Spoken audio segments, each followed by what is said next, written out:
शङ्करांश भूम शङ्करार्यपीठसद्गुरून् शुद्धसत्त्वभासुरान् सुवर्त्मनीतभूसुरान् सर्वभूतसौख्यदान् क्षमाकरान् यतीश्वरा. அநேகமாக இந்த விசாரம் ஒன்று முடிஞ்சது. இப்போ அடுத்தது இதே மாதிரி சொப்பனாத்தியாசம். இது கண்ணாடியில் பிரதிபிம்பாத்தியாசம் அல்ல, பிரதிபிம்பாத்தியாசத்தை போலயே சொப்பனாத்தியாசத்தையும் சொல்லிவிடலாம்னு அடுத்தது. ஏவம் சொப்பனாத்தியாசத்தியாகும் அனவச்சின்ன சைதன்யே அகங்காரோபகித சைதன்யே வா அவஸ்தாரூப அஜ்ஞான சூன்யே அத்தியாசா சுகுப்தியாख्यं तमो अज्ञानं बीजं स्वप्न प्रबोधयो इति आचार्याणां स्वप्न जाग्रत प्रपंचयोः एक अज्ञान कार्यत्वं श्रेष्ठ मूलाज्ञान कार्यतया सोपादान निवर्तक ब्रह्मज्ञानैक बाध्यस्य अविद्यातिरिक्त निद्रादिदोषजन्यतयैव प्रातिभासिकत्वम् इति केचिदाहुः. स्वप्न पात्रमोगे இந்த சொப்னாத்தியாசம்னு இதுதான் பேர். சொப்னத்தில் நமக்கு தெரியறதுன்னா சொப்னாத்தியாசம்.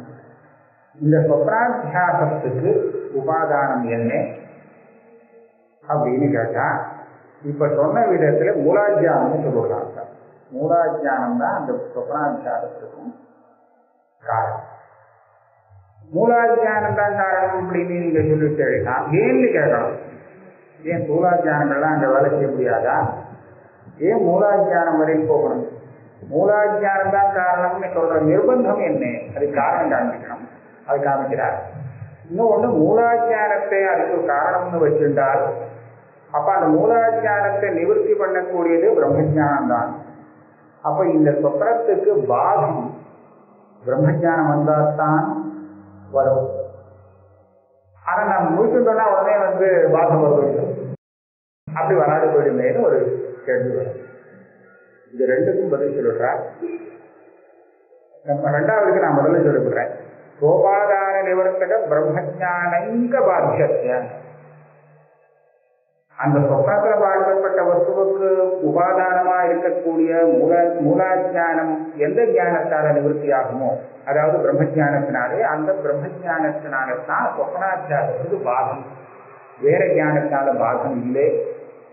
ஆனால் அவித்யாதிரிக்த தோஷ ஜன்யமாக இருக்கிறதுனால இது பிராதிபாசிகமா இருக்கு. சொப்னத்தில் பார்க்கப்பட்ட நாங்கள் கிரமப்படி சொல்லிக்கிறோம், பாகம்னு சொல்ல வேண்டாம்.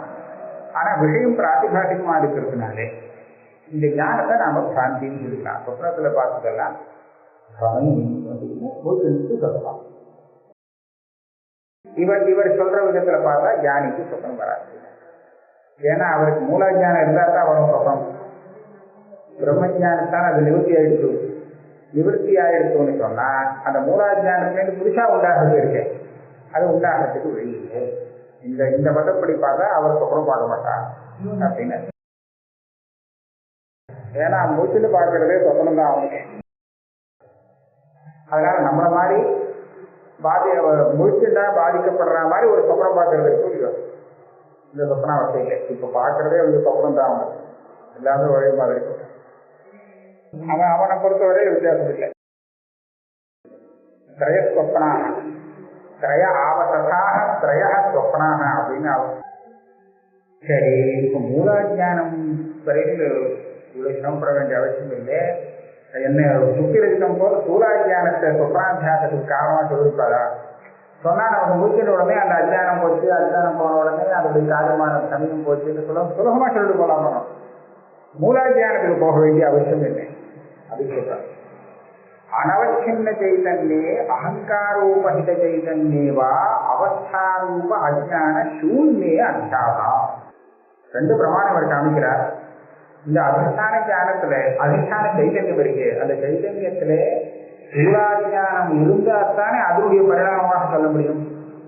நான் எந்த அஜ்ஞானத்தை காரணமாக சொல்றேனோ அந்த அஜ்ஞானம் சூலாஜானமா இருக்கணும்னு சொன்னா அதுக்குன்னு சில யோக்கியத்தை வேண்டியிருக்கு சைதன்யத்துக்கு. எப்படி யோக்கியத்தை கண்டுபிடிக்கிறதுன்னு பார்ப்போம். இந்த இங்கேருந்து பார்த்தா அது சுத்தி தான் அது, ஆனால் இவருக்கு சுத்தின்னு தெரியல, மறைஞ்சு இருக்கு. ஏதோ ஒரு காரணம் அதுக்கு ஏதோ ஒன்று இருக்குன்னு தெரியுது, சுத்தின்னு தெரியல. சுத்தின்னு தெரியல, பாக்கி தெரியுது. அப்ப இப்ப என்ன ஆச்சு? இந்த அஜானத்தை நான் என்ன அஜானம் சொல்லுவேன்? மூலாஜானம் சொல்லுறேன். மூலாஜானம்னா என்ன தெரிய? ஆத்மானந்த ஜானாமி பிரம்மன ஜானாமிங்கிற அஜானம் தான் இல்லையா? இப்ப சுத்தின்னு தெரியல, அதனாலதான் அவனுக்கு பிரமம் வந்தது. இது வெள்ளின்னு. இதை இன்னும் கூட வத்திரேகத்தை கொண்டு நாம திடப்படுத்தலாம். வத்திரேகம்னா இந்த அஜானம் ஒரு சமயம் அவனுக்கு இல்லாம போயிருந்தா இவன் வெள்ளின்னு நினைச்சு ஏமாந்துருக்க மாட்டான். வார்த்தம் தானே? இது சுத்தி இல்லை அப்படின்னு தெரிஞ்சால் அப்போ அவனுக்கு பிராந்தி வரும். சுத்தின்னு தெரிஞ்சால் அப்ப பிராந்தி வராது. ஆக இதெல்லாம் அந்த பிராந்திக்கு நிவர்த்தகம் கோடியில வருது. அந்த கோடியில இப்ப நான் என்ன பண்ணுவேன்? சுத்தின்னு தெரிந்தால் அப்ப இவனுக்கு சுத்தி அஜானம் இருக்க முடியாது, அதனால அந்த பிரமம் வராது. அப்ப என்ன ஆகும்? சுத்தி ஜானம் அந்த பிரமத்துக்கு நிவர்த்தகம்னு சொல்லலாம். சுத்தி ஜானத்தினால நிவர்த்தியாகக்கூடிய அஜானம் அப்படின்னா சூலாஜானம் தான். பிரம்மஜானம் வரை போக வேண்டிய அவசியம் இல்லையா? சுத்தின்னு தெரிஞ்சாலே இவனுக்கு அந்த அஜானம். இது சுத்தின்னு தெரியல, அதனால தானே பிரமம் வந்தது இல்லையா? அதே மாதிரி ரஜு சர்ப்பம்னு சொல்றது, இது ரஜுன்னு தெரியல அதனாலதான் பிரமம் வருது நீங்க சொல்ல முடியும். ரஜுன்னு தெரிஞ்சா பிரமம் சொல்லணும். சொப்பனம் சொல்லுங்க, என்ன தெரியல சொப்பனம் வந்து தெரியும் சொல்ல முடியுமா? அதாவது இது என்னதுன்னு தெரியல அதனாலதான் சொப்பனம் வந்ததுன்னு சொல்றதுக்கு ஏதாவது இருக்கா? இல்லையோ. அதனால அவர் என்ன சொன்னார்? அனவச்சின்ன சைத்தன்ய அத்தியாசம். அந்த ஞானம் இப்ப அஜானம் போய் அதனால நிவர்த்தி ஆச்சுங்கிறத நம்ம எப்படி அனுபவிக்க முடியுறதோ இந்த சுத்தி ரஜகம் ரஜு சர்ப்பம் இத்தியாதி இடத்துல அந்த மாதிரி சொப்பனத்துல அனுபவிக்க முடியல. ஏன் இந்த மாதிரிலாம் பிரமம் வந்தது, என்ன தெரியாம போச்சு அப்படின்னு கேட்டா என்ன தெரியலன்னு சொல்ல தெரியாது. அது பணம் வந்தது அவ்வளவுதான் தெரியுது, எப்படி வந்ததுன்னு சொல்ல தெரியுமா? சொல்ல தெரியாது. எப்படி போச்சுன்னு சொல்ல தெரியுமா? அதுவும் சொல்ல தெரியாது.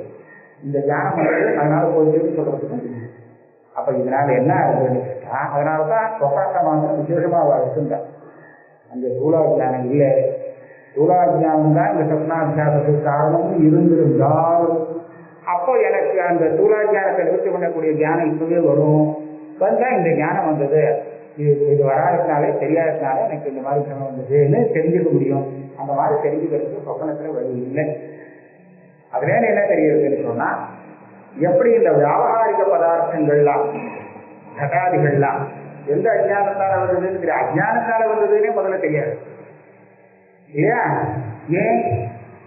அந்த ஞானம் வந்தால்தான் அது அஜானத்தால வந்ததுன்னு நம்மளால தெரிஞ்சுக்க முடியும். தத்துவஞானம் வந்ததுக்கு அப்புறம் தான் அது கிரமம் புரிஞ்சிருக்கிறவனை பார்த்து அவன் கிரமத்தோட இருக்கும்போது அஜானத்தால அவனுக்கு தெரியறதுன்னு தெரியுமா? அவனுக்கு தெரியவே தெரியாது. தத்துவஞானம் வந்ததுக்கு அப்புறம் தான் ஓஹோ இந்த அஜானத்தால தான் தெரியுது.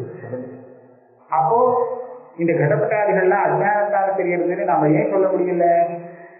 ஏன்னா எந்த அஜானத்தால தெரிகிறதோ அந்த அஜானத்தை நிவர்த்தி பண்ணக்கூடிய ஞானம் வரல, அதனால்தான் தெரியல. சொப்பனமா அப்படியா? எந்த அஜானத்தால வந்து சொல்ல தெரியும்? காரணம் அந்த அஜானத்தை நிவர்த்தி பண்ணக்கூடிய ஞானம் வரல. வந்தா சொல்லிடலாம், வரலையே.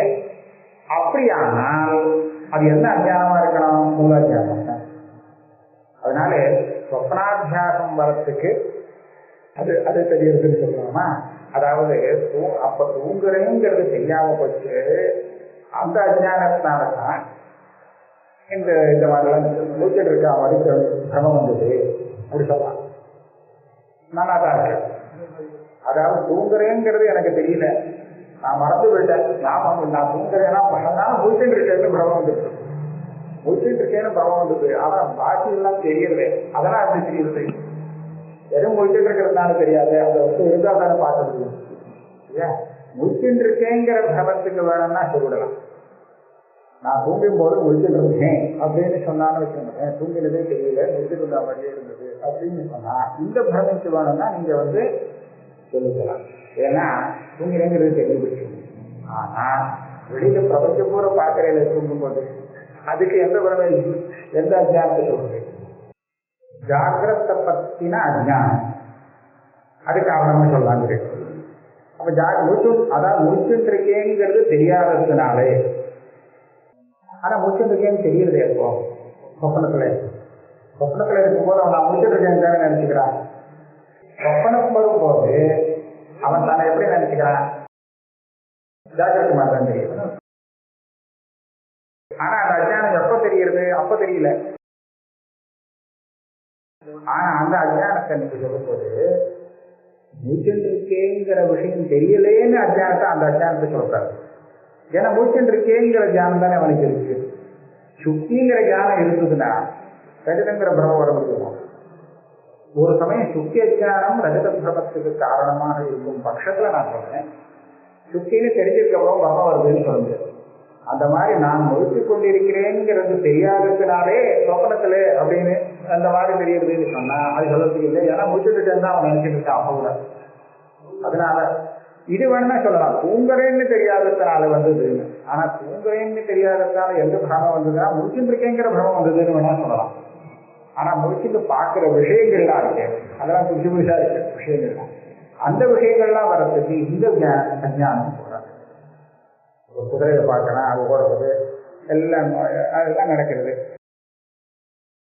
அவன் தோற்றம் யானை வருது, அந்த மாதிரி அதெல்லாம் பார்க்கறதுக்கு நமக்கு எந்த அஜ்ஞானம் அப்படின்னு சொல்றதுக்கு சிரமம் இருக்கு. அதனால இவர் என்ன சொல்றா, இதே மாதிரி விஷயம் அங்கேயும் மூல அஜ்ஞானம் தான் காரணம். அது பரிபாஷையில கூட இப்படி சொல்லியிருக்கேன், வேதாந்த பரிபாஷையில கூட அந்த மூலாஜான நிவர்த்தி அறுதி இப்போதைக்கு வரல, ஜானம் வரல. அதனால எந்த அஜ்ஞானத்தால வந்ததுன்னு கேட்காதுங்களோ, அது மூலாஜானத்தால மூலாஜானத்தால வந்தது இல்லை. இதுக்கு இன்னொரு பிரமாணம் சொல்றா. உபதேசசாஸ்திரியில ஆச்சாரியாலே சொல்லியிருக்கிறான், சுஷுப்தியார்த்தம் தமோ அஜ்ஞானம் பீஜம் ஸ்வப்ன பிரபோதயோ இது ஆச்சாரியானாம் ஸ்வப்ன ஜாகிரத் பிரபஞ்சயோகோ ஏக அஜ்ஞான காரியத்துவ உத்தேச. சுஷுப்தி அப்படின்னு பேரு கொடுத்தார் அந்த அஜ்ஞானம், சுஷுப்தின்னு தெரியக்கூடிய அஜ்ஞானத்துக்கு. இந்த அஜ்ஞானத்தை ஜாகிரத்து ஸ்வப்னம் ரெண்டுக்கும் பீஜம் காரணமாக சொல்லிட்டார். பீஜம்னா காரணம். அப்போ ஜாகிரத்தும் ஸ்வப்னம் ரெண்டுக்குமே இது பீஜம்னு சொன்னா ஒரே அஜ்ஞானம் தானே ரெண்டுக்கும் காரணம்னு ஆச்சாரியர் காமிக்கிறார். அப்ப ஜாகிரத்துக்கு எந்த அஜ்ஞானம் காரணம்? மூலாஜானம்னு சொன்னா சொப்பனத்துக்கும் அதே தானே சொல்லியாகணும். அப்பதான் இந்த வாசனை ஒட்டும். அப்ப இதுல இருந்து சொப்பனத்துல பார்க்கிற விஷயங்கள்லாம் கூட மூலாஜானத்தால வந்ததுதான், அதுதான் இந்த காரணம் அப்படின்னு சொல்ல வேண்டியது.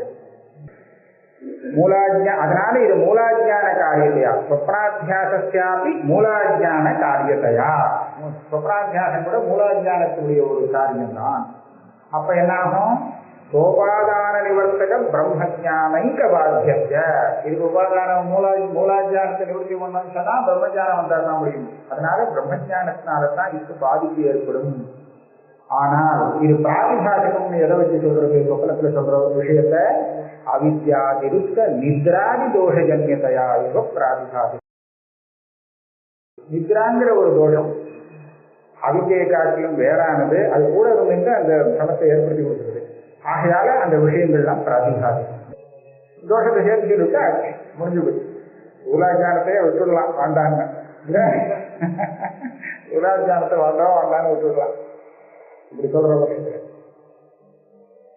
அன்னி ஒரு பட்சமாயிட்டா சொப்னாத்தியாச விஷயத்துல இன்னும் சில பேர் சொல்றாங்க, அந்நேது பாத்தியந்தே சைதே ரசாதய ஸ்வப்னதிருஷ்டா பிரபோதே இது பாஷ்யோக்தேஹே அவித்யாத்மக பந்த பிரத்யனீகத்வா ஜாகிரத் போதவத்து இது விவரண தர்சனா உச்சிதஸ்ய ஸ்வப்ன மித்யாத்வானுபவாச்ச ஜாகிரத் போதः ஸ்வப்னாத்தியாச நிவர்த்தகः இது பிரம்மஜானேதர ஞான பாத்தியதையா ஏவ தஸ்ய பிராதிபாதிகத்துவம்.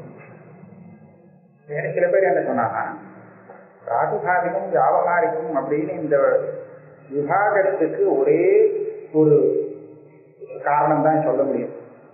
என்னன்னு கேட்டா, பிரம்மஜானம் வரத்துக்கு முன்னாடியே அது வித்தியாசம் தெரிஞ்சு போச்சு, கோயில தெரிஞ்சு போச்சுன்னா அது பிராதிபாதிகம். பிரம்மஜானேதர ஞான பாதிகம். பிரம்மஜானத்தை தவிர்த்து வேற ஒரு ஞானத்தினாலே இது பாதிக்கப்படுமானால் அது பிராதிபாதிகம், பிரம்மஜானத்தினால மட்டும் பாதிக்கப்படுமானால் அது வியாபகாரியம். இப்படிதான் விபாகம். இப்ப சொப்னம் பிரம்மஜான வரதுக்கு முன்னாடியே பாதிக்கப்படுறதா இல்லையா? பாதிக்கப்படுறதுன்னு சொல்லலாம். ஏன்னா பாஷ்யகாரர் சொல்லியிருக்கார், பாத்தியந்தே தெரித்தே ரசாதய சொப்ன திருஷ்டா பிரபோதே. அந்த சொப்னத்துல சிருஷ்டி வாஸ்தவமான சிருஷ்டியா இல்லை சும்மா பிராதிபாதிக சிருஷ்டியா அப்படின்னு ஒரு விசாரம். சந்தியாதிகரணம் சந்தேக சிருஷ்டிதாகிற அதிகரணத்துல விசாரம் பண்ணினா அங்க உபனிஷத்து என்ன சொல்லிருக்குன்னு சொன்னா, இவன் சொப்னத்திற்கு இருக்கானே, சொப்னத்தை பார்க்கிறவன் அவன் பார்க்கிற விஷயத்தெல்லாம் அங்கேயே திருஷ்டி பண்ணி பார்க்கறான். அங்க ஒன்றும் இல்லை, இவன் தான் திருஷ்டி பண்ணி எல்லாத்தையும் பார்க்கறான் அப்படின்னு சொல்லும். நதத்திர ரசாக ந ரசயோகாக ந பந்தானோ சுரந்தி அத ரசான் ரசயோகான் பச திருஜதை. இவன் பார்க்குற எல்லாத்தையும் அவனே தயார் பண்ணிக்கிறான், பார்க்கறான். எல்லாம் திருஷ்டியாவது இவன் பார்க்கறான். இப்ப இது வேறமே திருஷ்டி சொல்றது இல்லையா? ஆகாசாரி சிருஷ்டியும் வேதத்துல சொல்லப்பட்ட சிருஷ்டி தானே. நமக்கு என்ன தெரியும் ஆகாசம் உண்டாச்சா உண்டாச்சியா இல்லையா? அப்ப வேதத்துல சொல்லப்பட்ட சிருஷ்டி வாஸ்தவ சிருஷ்டியா இருக்கணும். அதனால சொப்பனத்துல சொன்ன இந்த சிருஷ்டி கூட சொப்பன சிருஷ்டி வேதத்துல சொன்ன சிருஷ்டியா இருக்கிறதுனால அங்கேயும் அந்த ரசவிதாதிகள் தான் எதையும் பார்க்கறானோ அதெல்லாம் நிஜமாவே சிருஷ்டின்னு தான் சொல்லணும் அப்படின்னு பூர்வபக்ஷம் வருது. சந்தேக சிருஷ்டிதாகி இதுக்கு பதில் சொல்லும் போது இது பூர்வபக்ஷம் சித்தாந்தம் மாயா மாத்திரம் சாஸ்திரேன அபிவியக்த சுரூபத்வா. இந்த சிருஷ்டி நிஜம் இல்லை, சுத்த பொய்யி, மாயா மாத்திரம். சொப்னத்துல சிருஷ்டி வந்தது சிருஷ்டி சொல்லியிருக்கேங்கிறதுக்காக இல்லை. ஏன்? அதுக்கு வேண்டிய சாமகிரி ஒன்று சொல்லாம சிருஷ்டிக்கிறது. ஒரு சாமகிரியும் இல்லை, ரசங்கதான் நிர்மாணம் பண்றதுக்கு வேண்டிய சாமகிரியே கிடையாது. அதனால இந்த சிருஷ்டியை நிஜ சிருஷ்டியாக ஒத்துக்க முடியாது அப்படின்னு நினைச்சிருக்காங்க. அங்கே பாஷ்யத்தில் இவர் என்ன சொன்னார், இது நிஜ சிருஷ்டி இல்லைங்கிறதுக்கு இன்னொரு பிரமாணம் என்னன்னா, முழுக்கின்றாலே அந்த ரசாதிகள்லாம் பாதிக்கப்படுது. பாத்தியந்தே தைத்தே ரசாதய ஸ்வப்ன திருஷ்டா பிரபோதி. ஸ்வப்னத்தில் பார்க்கப்பட்ட ரசாதிகள் முடிச்சின்ற உடனே அது இல்லையே அப்படின்னு பாதிக்கப்படுறது. நேரம் பிரஜதம்னு பாகம் வராமல் இந்த பாகம் வருது. இப்போ நீ சொல்றபடின்னு சொன்னாக்க இப்போ இதுக்கு முன்னாடி ஒரு சொன்னவர் இருக்காரு, அவர் பிரம்மஜானம் வந்தாக்க பாகம் ஆகும்னு சொன்னாலும் கோபாலான விவர்த்தக பிரம்மஜானங்க பாத்தியத்தைன்னு சொன்னார். சொப்னத்துல பார்த்த விஷயங்களுக்கெல்லாம் இப்போதைக்கு பாகம் கிடையாது, பிரம்மஜானம் வந்தாதான் பாகம்னு சொன்னார். ஆனா முழுக்கின்றாலே பாகம் வருது பாஷ்யக்காரர் சொல்றாரு, சொப்னத்துல பார்த்தது தப்புன்னு தெரியுதுன்னு. அப்ப அதுக்கு விரோதம் இருக்கா இல்லையா? அதனால நீ சொல்ற மாதிரி சொல்லக்கூடாதுங்க. அதாவது அதனுடைய பிராதிகாரிகத்தை நீ சொன்ன விதத்துல சொல்றது சரியில்லை. ஒண்ணு பாஷ்யத்துல இருக்குன்னு மாத்திரம் இல்லை, விவரண காரணம் சொல்லிருக்காங்க. இந்த மூலாஜானத்தால வந்துதா, எது அந்த ஞானத்தை நிவர்த்தி பண்ணிற ஞானம் வந்துதா அப்படியெல்லாம் விசாரிக்கும் போது அந்த பிரக்கிரியைக்கு அவளை கொண்டு வர வேண்டும். ஏன்னா நம்மளுடைய அனுபவம்ங்கிறது ஒரே குழம்பு கிடைக்கும், விவேச்சனம் பண்ண முடியாது, விவேகம் இல்லை. அதனால இதை நம்பாமல் அவர் பாஷ்யக்காரரை கொண்டு வந்த அவரே சொல்லியிருக்கார். அதே மாதிரி அவித்யாத்மக பந்த பிரத்யநீகத்வா ஜாகிரதோதவத்து இது விவரண தரிசனா. இப்படி இன்னும் ஆரம்பத்துல அசாதோபந்த ஜிஜ்ஞாசா இருக்கு, அந்த இடத்துல ஞானத்துல முமுட்சுவுக்கு ஒரு இச்சம் இருக்குன்னு சொல்லுது. ஜிஜ்ஞாசானா ஜானேச்சா தானே, பிரம்ம ஜானேச்சா யாருக்கு வந்திருக்கு? முமுட்சுவுக்கு பிரம்மஜானத்துல ஒரு ஆசை வந்தது சொன்னா வெள்ள வருமோ? அது அவனுக்கு ஏதாவது பலத்தை கொடுக்கக்கூடியதா இருந்தா தானே வரும் இல்லையா? ஒண்ணும் இல்லாம சும்மா அதுல ஆசை எப்படி வரும்? வராது இல்லையா? அப்ப அவன் ஆசைப்படக்கூடிய மோட்சத்துக்கு அந்த பிரம்மஜானம் சாதனமாக இருக்கிற கண்டு அவனுக்கு ஜிஜ்ஞாசை வந்து அந்த ஞானத்துல இச்சை வந்ததுன்னு சொல்லணும். இப்ப அந்த ஞானத்துக்காக தான் இந்த சாஸ்திரம் ஏற்படுறது. அப்ப என்னாச்சு, அந்த சாஸ்திரத்துக்கும் பிரயோஜனம் செஞ்சுக்கிறது. முமுட்சுவுக்கு பிரம்மஜானத்துல ஆசை வந்தது அப்படின்னு சொன்னால் முமுட்சுவுக்கு பிரயோஜனத்தை ஏற்படுத்தி கொடுக்கிறது பிரம்மஜானம்.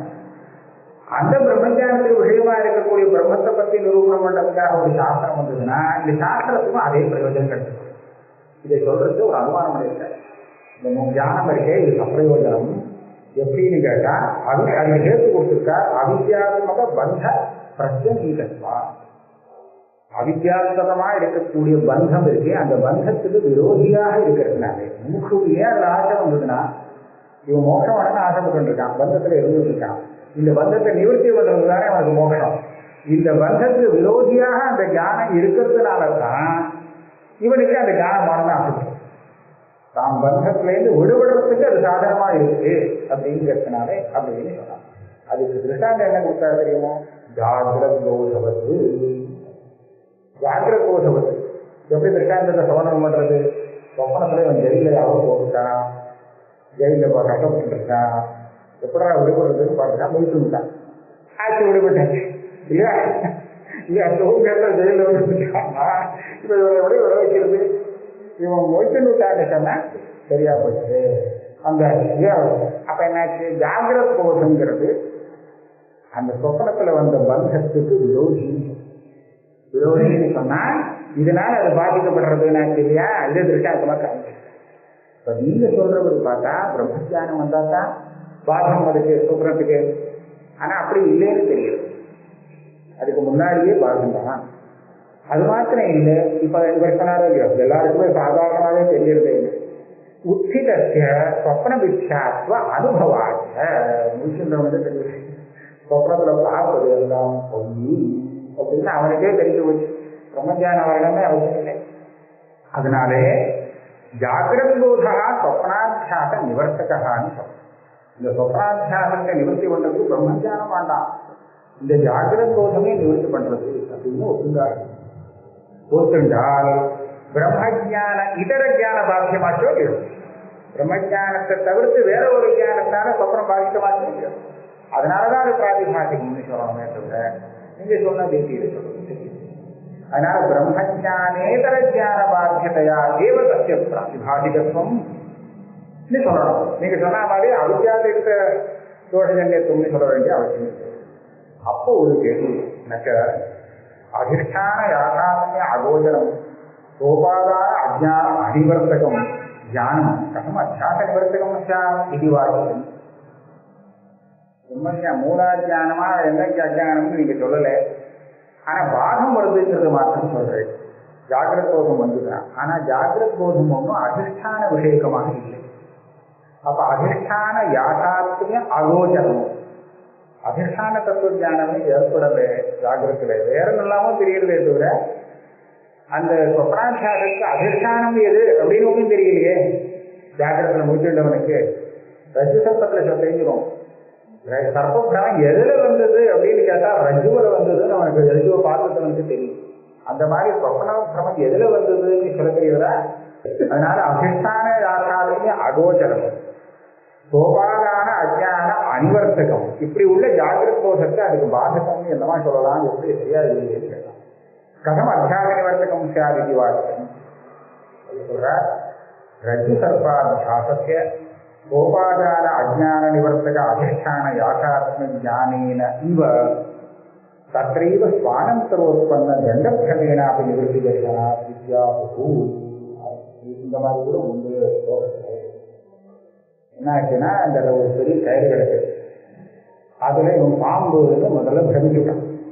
முதல்ல பிரமம் வந்தது. இந்த பிரமையில நடிச்சுட்டு இருக்கிறதுக்கு கொஞ்ச நேரத்துல இன்னொருத்தன் வந்து சொன்னான், அல்லது அவனே பார்த்தான், ஓஹோ இது பாம்பு இல்லையோ, இது வந்து கம்பு நான்னு. இந்த பிரமம் வந்து இப்ப இன்னொரு பிரமம், இப்ப வேற ஒரு பிரமம் வந்ததுனால அந்த பழைய பிரம நிவர்த்தி ஆயிடுச்சு. ஆக பிரம நிவர்த்தி வர்றதுக்கு அதிஷ்டான தத்துவ ஞானம் வந்தால்தான் நிவர்த்தி ஆகுங்கிறது இல்லைன்னு. இந்த பிரமைக்கு இன்னொரு பிரமம் வந்ததுன்னா இந்த முதல் பிரமம் போயிடும். ஏன் அப்படி சொல்லலாம்? இப்ப சொப்பன பிரமங்கிறது ஒரு பிரமம், ஜாகிரத் பிரமம் வேற ஒரு பிரமம், இந்த பிரமம் அதுதான் அந்த பிரமம் போயிடும். ஆமா அப்படி வச்சுக்கலாம். ஆக இவர் உபாதானத்தை மாத்தல, மூலாஜானம் தான் அதுக்கு உபாதானம். அந்த அதிஷ்டானம் அனவசியமை சைத்தன்யம் அதுதான் அதிஷ்டானம். அதெல்லாம் சரி. ஆனால் ஏற்கனவே வந்த பிரமைக்கு மாறுதலா வேற ஒரு பிரமம் வந்ததுனால அந்த பழைய பிரமம் நிவர்த்தி ஆயிடுச்சு. இதை வச்சுட்டே பொய்னு சொல்லலாம். இப்ப இவன் பொய்னு கூட சொல்ல மாட்டான். இதனால அந்த சர்ப்பம் நினைச்சு ஏமாந்து போயிட்டேன், அது ஆனா வாசல் அது தண்டம் அப்படின்னு அவன் சொல்றானோ இல்லையா? இந்த தண்ட பிரமம் வந்தாலும் கூட அந்த சர்ப்பத்தை பொய்னு சொல்றதுக்கு இது போதும். அவனுக்கு இது வாஸ்தவமான ரஜுவில் தெரிஞ்சாதான்ங்கிறது அவசியம் இல்லை. அப்படின்னு இருக்கிறதுனால அதே மாதிரி இங்க வச்சுக்கலாம். ரஜ்ஜு சர்ப்பாத்தியாசஸ்ய சோபாதான அஜான நிவர்த்தக அதிஷ்டான யாதாத்மிய ஞானேன இவ. இந்த அதிஷ்டான யாதாத்மிய ஞானத்தினாலையும் ரஜ்ஜு சர்ப்பாத்தியாசம் போகும். அதே போல அதே இடத்துல தத்திரைவ அனந்தரோத்பன்ன தண்ட பிரமேன அப்படின்னு நிவர்த்தி. அதுல வேற ஒரு பிரம்மம், அதனாலே நிவர்த்தி ஆகும். அந்த உதாரணம் இங்க வேற என்ன பல உதாரணங்கள்லாம் கொடுத்துருக்காரு. அந்த ரஜ்ஜு இடத்துல அது என்ன ஆயிருக்கா, ரஜ்ஜு கூட இல்லையாது. அந்த ஸ்தானத்துல இந்த காலமாடு எப்படியே மூத்திரம் வெளியிட்டு போயிருக்கு, அது அந்த இடத்துல நினைஞ்சு தெரியல. அதுல சர்ப்பம் வரும், சர்ப்பம். அப்புறம் அந்த ரஜ்ஜு பிரமம் வரும். ரஜ்ஜு பிரமம் வந்தா அது சர்ப்ப பிரமம் இருக்கு அப்படின்னு நினைச்சுக்குவோம். ஏகப்பட்டது இங்க உதாரணத்துக்கு இருக்கு. தெரியும். ஆமா, இந்த மாதிரி இருக்கு. ஒரு பிரமத்துக்கு இன்னொரு பிரமம் நிவர்த்தகம் சொல்லலாம். ஒரு பிரமை எந்த மாதிரியான காரியத்தை ஏற்படுத்துமோ அத்தனை காரியத்தையும் இந்த பிரமத்துக்கு கூட ஏற்படுத்தக்கூடிய ஒரு சக்தி. இந்த பிரமத்தை அவன் பிரமாணம் நினைக்கணும், அதுதான் அவனுக்கு போகும். இந்த பிரமை இது வாஸ்தவம் சரியான தியானம் அப்படின்னு நினைச்சு விட்டாங்க, இது அத்தனை காரியம் பண்ணணும். ஆகையால அந்த மாதிரி வச்சு வித்தியாசம்